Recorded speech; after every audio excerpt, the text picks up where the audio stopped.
हरि ओम।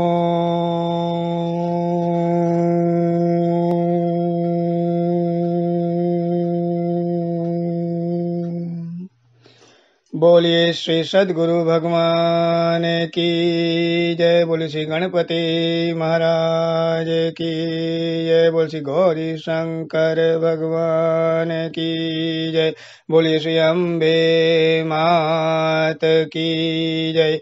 बोलिए श्री लक्ष्मी नारायण भगवान की जय। शांताकारं भुजगशयनं पद्मनाभं सुरेशं विश्वधारां गगनसदृशां मेघवर्णां शुभांगं लक्ष्मीकान्तं कमलनयनं योगिविदर्यानगमयं वन्दे विष्णुं भवभयहरं सर्वलोकैकनाथं वन्दे विष्णुं भवभयहरं सर्वलोकैकनाथं।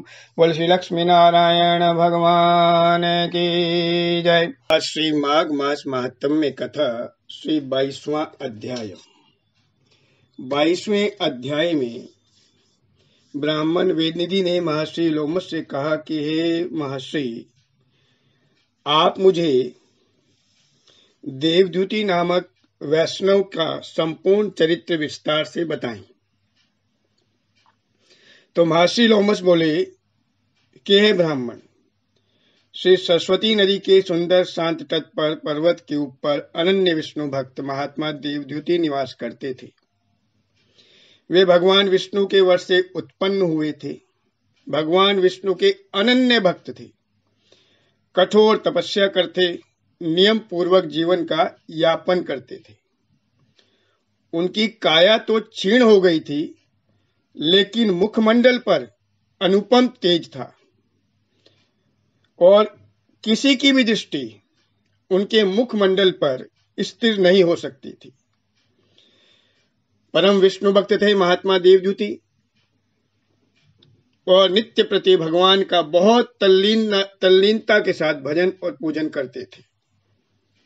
सुंदर सुंदर स्तोत्र पढ़ते, सुंदर सुंदर स्तुतियां पढ़ते, भगवान का ध्यान करते थे। एक दिन वैशाख मास की एकादशी को वह मग्न मन से भगवान पूजन में लीन थे।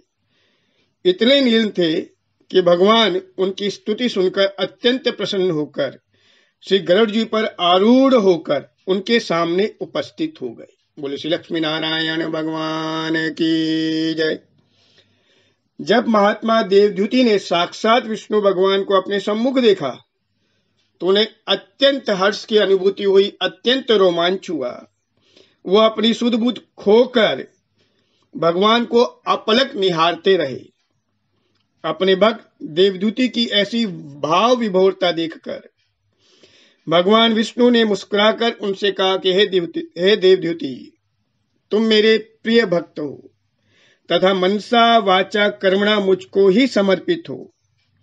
मैं तुम्हारे इस भक्ति भाव से अत्यंत प्रसन्न हूं। हे भक्तवर, अपनी इच्छा के अनुसार मुझसे वर मांगो।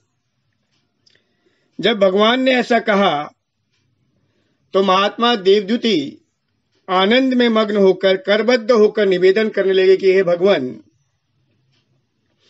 हे करुणा निधान, कमल नयन, शेष साई, देवादिदेव सर्वेश्वर, आपने अपनी माया से यह उत्तम मनोहारी रमणीय शरीर रूप धारण किया है।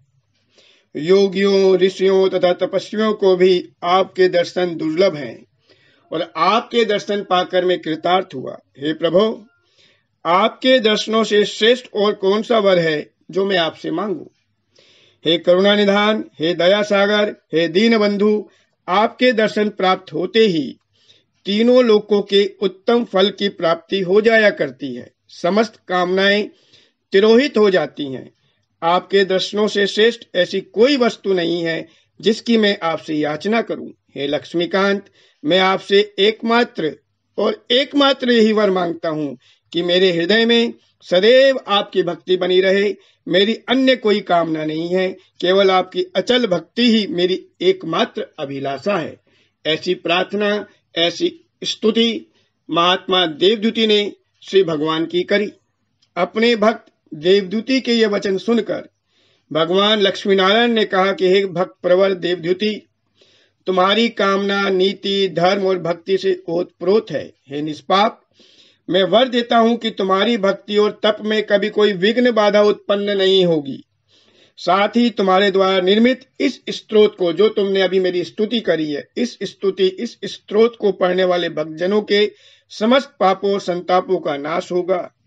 भक्ति भाव से इसका पाठ करने वाले देहिक दैविक और भौतिक पापों संतापों से मुक्त होकर मेरे धाम को प्राप्त होंगे। मेरा यह वचन संशय रहित सत्य है। महात्मा देवदूती से ऐसा कहने के पश्चात भगवान लक्ष्मी नारायण अंतर्ध्यान हो गए। विष्णु भक्त देवदूती पुनः भगवान विष्णु की भक्ति में लीन हो गए। इस प्रकार से पद्म पुराण अंतर्गत माघ मास महात्म्य में 22वां अध्याय संपूर्ण हुआ। बोले श्री लक्ष्मी नारायण भगवान की जय। आह्वानम न जानामि न जानामि विसर्जनम, पूजां चैव न जानामि सम्यतां परमेश्वरी, मंत्रहीनं क्रियाहीनं भक्तिहीनं सुरेश्वरी, यत्पूजितं मया देवी परिपूर्णं तदस्तु मे, परिपूर्णं तदस्तु मे, परिपूर्णं तदस्तु मे। जय जय श्री राधे, जय जय श्री राधे, जय जय श्री राधे श्याम। बोले जुगल जोड़ी सरकार की जय। आज के आनंद की जय। श्री विष्णवे नमः, श्री विष्णवे नमः, श्री विष्णवे नमः, श्री हरे नमः, श्री हरे नमः, श्री हरे नमः। बहुत बहुत आभार।